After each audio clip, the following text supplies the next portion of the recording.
టాలీవుడ్ ప్రస్తుతం పెద్ది సినిమా హవాలో ఉంది. రామ్ చరణ్, జాన్వీ కపూర్ జంటగా బుచ్చిబాబు సానా దర్శకత్వంలో వచ్చిన ఈ చిత్రం బాక్సాఫీస్ వద్ద రికార్డులు సృష్టిస్తోంది. కేవలం 3 రోజుల్లోనే 200 కోట్ల క్లబ్లోకి దూసుకెళ్లిన పెద్ది ఇప్పుడు 500 కోట్ల మార్కు వైపు వేగంగా అడుగులు వేస్తోంది. ఈ విజయం తర్వాత ఇప్పుడు అందరి దృష్టి బుచ్చిబాబు తదుపరి సినిమాపై పడింది. ముఖ్యంగా సూపర్ స్టార్ మహేష్ బాబుతో బుచ్చిబాబు సినిమా ఉండబోతోంది అనే వార్తలు సోషల్ మీడియాలో బాగా వైరల్ అవుతున్నాయి. అసలు ఈ కాంబినేషన్ నిజమేనా అనే సందేహాలకు బుచ్చిబాబు తాజాగా ఒక ఇంటర్వ్యూలో క్లారిటీ ఇచ్చారు. మహేష్ బాబుకి ఆయన ఒక కథ వినిపించారని, ఆ కథలో కూడా ఏదైనా అవయవాన్ని కట్ చేస్తారా అని యాంకర్ అడగ్గా బుచ్చిబాబు నవ్వుతూ అలాంటిదేమీ లేదు, కథలో వస్తే రావచ్చు అని సరదాగా సమాధానం ఇచ్చారు.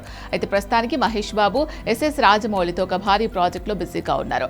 అంతేకాకుండా ప్రశాంత్ నీల్, సందీప్ రెడ్డి వంగ వంటి అగ్రదర్శకులు కూడా ఆయనతో సినిమా తీయడానికి సిద్ధంగా ఉన్నారని ఇండస్ట్రీలో టాక్ నడుస్తోంది. మరి ఈ పరిస్థితుల్లో బుచ్చిబాబు కథకు మహేష్ గ్రీన్ సిగ్నల్ ఇచ్చారా లేదా అనేది తెలియాలంటే మరికొన్ని రోజులు వేచి చూడక తప్పదు. ఇక పెద్ది సినిమా సక్సెస్ గురించి బుచ్చిబాబు మాట్లాడుతూ ఎమోషనల్ అయ్యారు. రామ్ చరణ్ నటనకు ప్రేక్షకులు బ్రహ్మరథం పడుతున్నారని, థియేటర్స్ లో ఫ్యామిలీలు ముఖ్యంగా చిన్న పిల్లలు, మహిళలు ఈ సినిమాను బాగా ఆదరిస్తున్నారని ఆయన పేర్కొన్నారు. థియేటర్స్ లో ప్రేక్షకులు కన్నీళ్లు పెట్టుకోవడం చూస్తూ ఉంటే తాము చేసిన పని సార్థకమైంది అనిపించింది అని ఆయన తన సంతోషాన్ని పంచుకున్నారు. సుకుమార్ శిష్యుడిగా ఇండస్ట్రీలోకి వచ్చిన బుచ్చిబాబు ఉప్పెన నుండి పెద్ది వరకు తనకంటూ ఒక ప్రత్యేకమైన గుర్తింపును సంపాదించుకొని టాలీవుడ్ టాప్ డైరెక్టర్స్ లో ఒకరిగా చలామణి అవుతున్నారు.